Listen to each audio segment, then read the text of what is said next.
A weak Friday for the markets, as weak as the entire week has been. In fact, to now think of it, we've lost about 4% in just the last 4 trading sessions alone. But you know what? We're not doing anything out of the ordinary because the global markets as well have been on a selling spree. And that's exactly the kind of handover that you as well woke up to this morning. You had weak cues handed down from US equity markets. Weak was the case with Asia as well.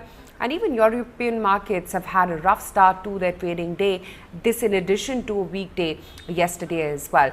So there we were, fell about 220 points at one point in time, resurrected a little bit from there, but still went home with a 1% cut coming in, just about defending that 17,600 price point.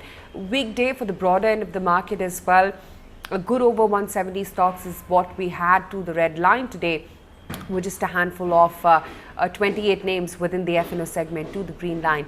And in fact, to think of it, there were only a few pockets of green today. While all sectoral indexes, mind you, closed in the green, handful of movers from within the auto space and the financials were the ones which were actually holding out. So you had a good move for a Bajaj Auto at the high point of the day. The stock was holding up about almost 4% or 5% actually at the top. Unilever held out quite okay after its earnings yesterday. Maruti, Hero Motocorp, Nestle, HDFC and HDFC Bank were the handful of outperformers in today's trading session, as was the case with the Biocon too. But that said, a large part of the market was bleeding. Talk about the large caps, it was Bajaj Finserve once again, which fell another 5.5% in trade.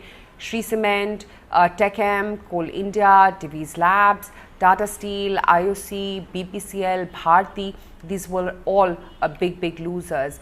Also, the kind of selling that you saw in the broader end of the market today. A Polycab, for instance, was down nearly 7% at the lows of the day. Balrampur Chini, remember sugar stocks have seen a fair amount of run up of late. Balrampur Chini lost about almost 7%. Deepak Nitrite was down 6.25%. Midcap IT, in fact, not just midcap IT, the entire IT sector continues to sell off. And today, too, LTTS fell about 6%. Z was down 6% as well today. And the entire newly listed universe as well is the one which is coming off quite a fair bit. So if you were to really talk about what was happening, for instance, with Zomato, it's managed to erase all of its listing gains and it's now back at the listing price. So these much fancied, frothy, great listings are the ones which are also easing off in this current market sell-off.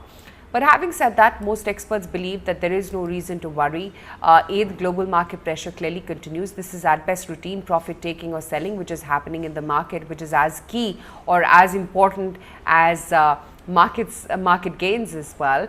Also, the big factor to watch out for is crude prices have been spiraling up, and that per se from a macroeconomic perspective doesn't always spell good for India as it is, considering our high import dependence on crude. So that really has been how the texture of the trading day today has been so far. That said, couple of other stocks which were in focus today. Biocon, like I said, this was the key gainer today. It reported inline set of numbers. The consolidated PAT was higher by about 11%. Adani Enterprises, wherein Adani Wilmar is going to be IPOing on Jan 27th, persistent, which saw a sequential improvement in its earnings this time around. Data pattern, one in the anchor lock in ends today, and Future Retail, which is also looking to challenge the lenders versus defaulters case once again. These were a couple of stocks which were in focus today. And of course, you've got Reliance Industries reporting its earnings post-market hours late in the evening today. So that's something that the market is going to be reacting to only on Monday morning. That said, you had SBI Life, which was a big beat, came out with its earnings in market hours, and HDFC Life fell short of expectations when it came to its PAT performance today.